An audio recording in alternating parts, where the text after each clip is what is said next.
Hello and welcome to Doing Does DVD, and this is Disney Classic number 17, 101 Dalmatians. This is yet another one I know I have seen at some point in the past when I was much younger, but have not seen for many years. There have been a couple of other versions of the story, but I'm not sure I've seen them either. I know that Cruella de Vil wants a new coat made out of puppy fur, but beyond that, I can't remember anything about the story. And that is obviously nowhere near enough to fill 1 hour and 16 minutes. So what else is going to be going on here? I would guess there's probably going to be at least some time dedicated to just cute puppy antics. At least I know from Lady and the Tramp that Disney animators are good at doing dogs, but generally, personally, I would hope for a little bit more story than just dogs doing cute things. On the musical side, I can't recall anything about this one, so I don't have particularly high hopes for it. The only other thing of note I can think of before I watch it is that this is another one that feels a bit early in the order. If you'd have asked me to guess the date of this one, I would have probably picked somewhere in the late 70s, not 1961. But I guess that just goes to show more of the timeless nature of animation. So let's refresh my memory as to what this one's all about.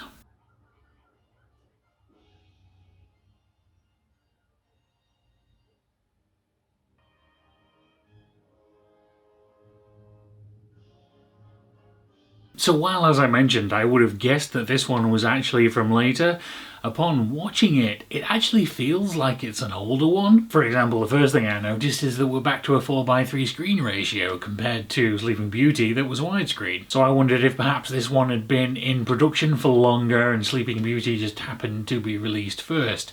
But it turns out that's not the case, and it's probably more due to the fact that this was tried to be done quite cheaply because Sleeping Beauty had been so expensive that it nearly ruined the studio, apparently. And with that context, then you can start to realise, yeah, this has been done with less of a budget. There's something about the art style that doesn't seem quite like Disney's usual. It's got more of a rougher penciled look than, more of a deeper inked style. And that's a perfectly valid style, and it does actually look quite nice. It's just different, and presumably cheaper. And then everything here story-wise seems fairly thin. There's not one particular scene or moment as there are in others, but every little section seems to be padded a bit longer than it really needs to be. The opening credits feel like the longest we've had so far. Then we spend quite a while with having the main two humans meet and fall in love. We have multiple sections of dogs communicating over long distance via a barking chain, and then ending with a bit overly long and nonsensical car chase. And then, speaking of nonsensical, the main couple are supposed to be too broke to be able to afford 15 puppies,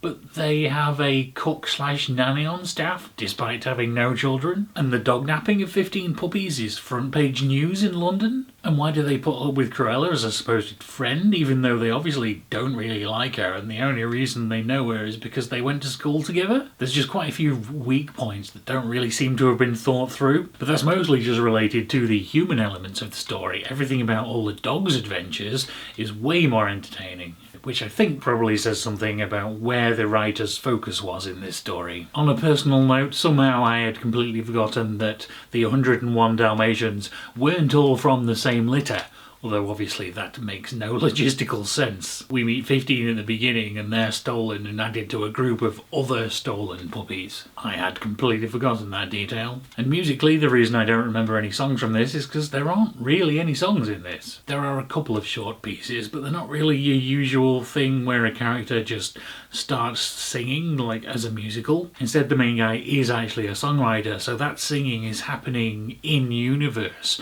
rather than just being a meta way of delivering the story. And neither of them were particularly catchy, and most of them have already disappeared from my brain. So overall, pretty good, but less so when the humans are involved. And thumbs up for saving Disney from bankruptcy after the expense of Sleeping Beauty. What are your thoughts on this one? Tell me about those in the comments down below. Thank you very much for watching, and I will see you again next week with The Sword in the Stone.